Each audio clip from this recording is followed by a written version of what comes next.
ఇప్పుడు గంగా రాత్రి ఎంత డిస్టెన్స్ చెప్తే దాన్ని వాడు సార్ ఏంటి చేశారు గట్టిగా ఇప్పటివరకు నేను చాలా మా కల్లెడ పేషెంట్ ఒక 100కు పైన ఉచిత నేత్ర చికిత్సలు చాలా వరకు పేకెట్ చేసిన చాలా మందికి కంటి చూపు లభించింది. ఇటువంటి కార్యక్రమాలు సారు కాన్స్టెన్స్లో దాదాపు నాకు తెలిసి 1,00,000 పైన చేసి అందరికి కంటి చూపు అందించాడు. ముందు కూడా ఇటువంటి సేవాగ్రామాలు ఇంకెన్నో చేస్తూ సేవలు అందిస్తాడు. మన అభిమాన ఎమ్మెల్యే అయిన ఆ సంజయ్ అన్న ప్రతి వారం ప్రతిరోజు లెక్క ప్రతి ఒక్కరికి నేత్రదానం ఉచితంగా చూస్తూ మరి వారికి ఎన్నో వేలు, నాకు తెలిసి వరకు 50,000 పైన ఆపరేషన్ చేసిన ఈ తెలంగాణ రాష్ట్రంలో ఏకైక వ్యక్తి మా సంజయ్ అన్నకు అందరి తరఫున నా యొక్క పేరున హృదయపూర్వక నమస్కారాలు. ఈరోజు నాకు తెలిసి ఇప్పటికీ 20 మందికి ఆపరేషన్లు, నా వాళ్ళ దాదాపు నాకు తెలిసి 115 మంది ఆపరేషన్ చేశారు సార్. Thank you sir. ఈరోజు చాలా ఆనందంగా ఉంది సార్తో మేము ఉన్నందుకు, రాజకీయ పరంగా ప్లస్ ఈ సేవాపరంగా ఉన్నందుకు నాకు చాలా ధన్యంగా కృతజ్ఞత తెలుపుతూ థ్యాంక్ యూ సార్. జగిత్యాల పట్టణంలో మా పావని కంటి ఆసుపత్రిలో, అదేవిధంగా గతంలో నేను మెట్పల్లిలో ఉన్నప్పుడు కూడా 33 సంవత్సరాల నుంచి ప్రతి నెల 3 సార్లు 4 సార్లు ఉచిత వైద్య శిబిరాలు చేయడం జరుగుతూ ఉంది.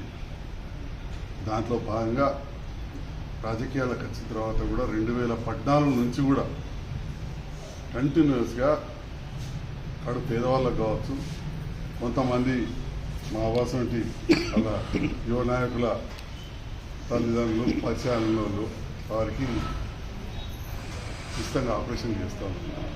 ఉచితంగా ఆపరేషన్ చేసినప్పుడు ఒక 33 ఏళ్ల కింద మొదలుపెట్టినప్పుడు 100 రూపాయలు ఇస్తుండే కేంద్ర ప్రభుత్వం. అది మీ కాయిదాలన్నీ రాసి పంపిస్తే అటెన్గా మెల్లగా వెయ్యేది. మొన్న ఎప్పుడు 2,000 చేశారు. ఇక మీ అందరూ తెలియదు కాదు, జ్వరం వస్తే దగ్గులు వస్తే కడుపులు వస్తే దవాఖానాలకు పోతారు. ఇక 2,000 ఏ పార్టీలో మీకు ఎరికే. అది 2 ఏళ్ళకి వస్తాయి. ఇక్కడ ఆడ కట్టది మీరు బయటకు. ఇది ఏడాదికో 2 నెలలకో 3 నెలలకో మాకు వస్తుంటాయి. అది కూడా అప్లై చేస్తాయి. మరి ఈ సందర్భంలో నేను రాజకీయాలకు వచ్చిన కాబట్టి ఏం చేసినా నేను కొద్దిగా అటు ఇటు నడితే కూడా వదిలేస్తూ నడుతుండే అనే రకంగా ఉన్నది పరిస్థితి. ఎటువంటి ఇక నా మీద ఓడిపోయిన వాళ్ళ ఆన్సర్లు పక్క చెప్తున్నారు. ఎందుకంటే మొన్న ఇవాళ రేపు సాటి మాట్లాడు కాదు కదా, ఈ ఫేస్బుక్లు ఈ వీటిలలో వ్యక్తులు పెడుతున్నారు ఆన్సర్లు.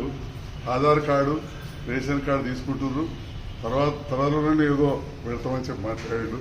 ఏం పెడతాడు ఇవాళ కూడా తీసుకున్నాం మీ అందరి దగ్గర. ఏమొస్తాయో చెప్పేస్తాం. ఇక ఆ 2,000కి ఏమొస్తాయో మీరే చెప్పాలి. ఇంత పెద్ద బంగ్లా దీనికి కిరాయి తీసుకుంటే ఎంత అవుతుంది, ఎంతమంది కాంపౌండర్లు సిస్టర్లు ఉన్నారో మీరు చూసారు. మరి ఇక వాళ్ళ విజ్ఞతగా వదిలేద్దాం. వాడెవడు అనడని చెప్పి నేను బంద్ చేస్తాను సేవా కార్యక్రమం.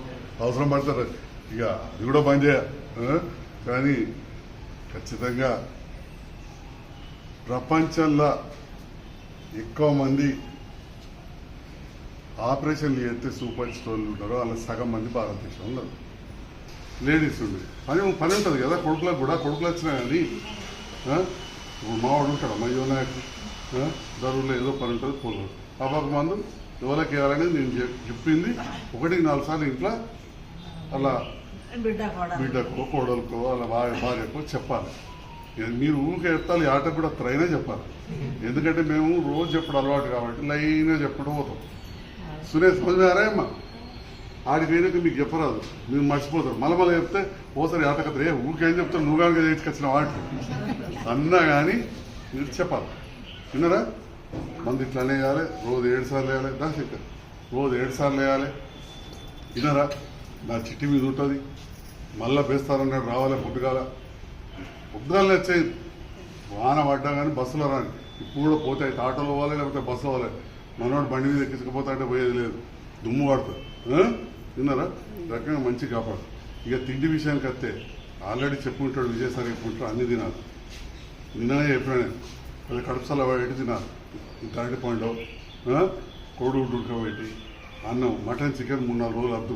ఎందుకంటే ఈ గోళీలు ఇస్తాం కదా, ఈ గోళీలకు దానికి కడుపు మంట అటు వస్తుంది. కాయగూరలు మంచిగా తినిపోయి మీరు ఏ కాయగూర వండుకుంటే ఆ కాయగూర తింటుంది. ఖచ్చితంగా తినేటోళ్ళు ఉంటే కోడిగుడ్డు పెట్టు, పాలు తాగేది, ఇంత పండు తినిపోయింది, ఎవ్వరు కూడా చూడలేదు. బీపీ ఉన్న వాళ్ళు ఉన్నారు, ఉప్పు కారం తక్కువ తినాలి. ఉప్పు కారం అందరూ కొద్దిగా తక్కువ తింటేనే మంచిది. ఈ గోళీలు వాడినట్టు విన్నారా? ఇంకా వేరే పత్తమే లేదు. మళ్ళా చేపలు తినొచ్చా, వంకాయ తినొచ్చా అని అడగకూడదు. చేపలు తినొచ్చు, వంకాయ తినొచ్చు, పప్పు తినొచ్చు. కానీ మన దగ్గర ఒక అనుమానం, పప్పు దినుసులు తింటే సీమ వస్తుంది అనేది. సీమ వస్తే భగవంతుడు కూడా కాపాడాలి, మాతోడితే కానే కాదు. సీమ ఎప్పుడు వస్తుందంటే దుమ్ము పడితే వస్తుంది, కానీ పప్పు తింటే రాదు. కానీ మనకు అనుమానం ఉన్నది కదా వెనకటికి వెళ్ళి. దాన్ని ఇప్పుడు నేను తీసేస్తే పోతుందా? పోదు. కాబట్టి ఒక 3-4 రోజులు పప్పు పెట్టకుండా కానీ కాయగూరలు అయితే పెట్టు. విన్నారా? అట్టి పత్యం అని చెప్పి ఆయనతో కారంతో పెడుతున్నా అంటే ఆయనతో విన్నారా? ఈ కాలం మారింది. మరి 33 ఏళ్ళ కింద మొదలు పెట్టినప్పుడు అట్లే ఉండే. అప్పుడు ఆపరేషన్లు వేరే ఉండే. 3-4 రోజులు ఉంచుకున్నాం. నెత్తికి ఇంత నూనె పెట్టుర్రి, రుయ్యేది మంచిగా, ఇందుకెళ్ళి తానం చేయించుర్రి. ఇవాళ వెనక చేయించవచ్చు. కానీ అది కూడా చెప్తారు. ఈ చిన్న ముచ్చట ఎప్పుడంటే చిన్న ముచ్చట పెద్ద ముచ్చట ఏకదం బరువులు లావట్లేదు, ఏకదం అంగదు. కాబట్టి మీరే బకెట్లో నీళ్ళు ఓడిచి పెట్టారు. 20 పైసల మందమే, కానీ సగం మంది ఉన్నారు. యువకునికి కూడా మొత్తం కనువాయి ఇవాళ కనబడుతుంది.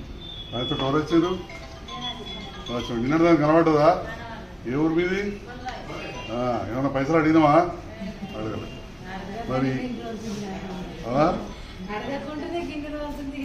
అట్లా మాట్లాడుతుంది. అంటే నాకు పైసలు ఇచ్చిన వాళ్ళు ఉన్నారు. రేపు సోమవారం నాడు వస్తారు 10 మంది, మంచిగా 10,000, 20,000 ఇచ్చిపోయే వాళ్ళు వస్తారు.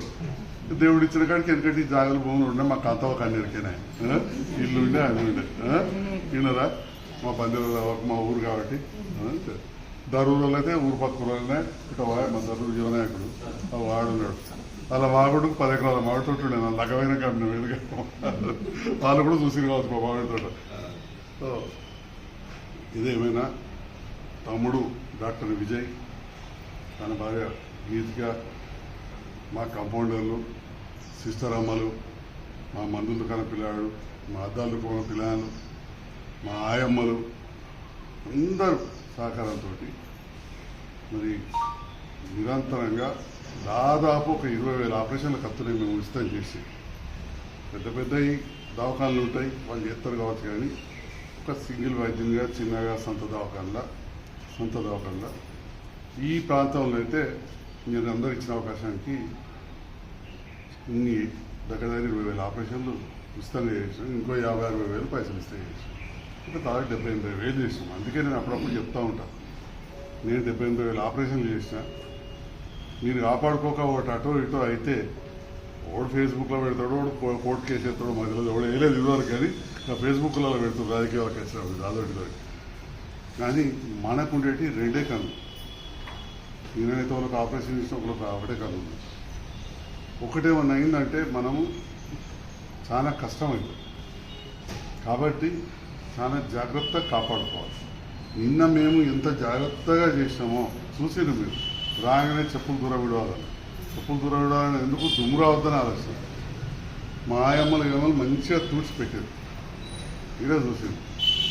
మూడోది నేను లోపలికి పోయేటప్పుడు కూడా నా చెప్పులు ఇడిచి కాళ్ళు డెటాల్ నీళ్ళతో కడుక్కొని అలా పెట్టిపోయింది. ఆపరేషన్ తీసుకొచ్చినప్పుడు అవలై కూడా మీ కూడా కాళ్ళు మంచిగా కడిగి తీసుకొచ్చి. అంటే ఎందుకు ఇదంతా చేసింది? శుభ్రంగా ఉండాలి. కన్ను ఆపరేషన్ అయినాక ఏదైనా తట్టుకుంటుంది, కానీ వట్టేప్పుడే ఇంత దుమ్ము పడితే తట్టుకోదు.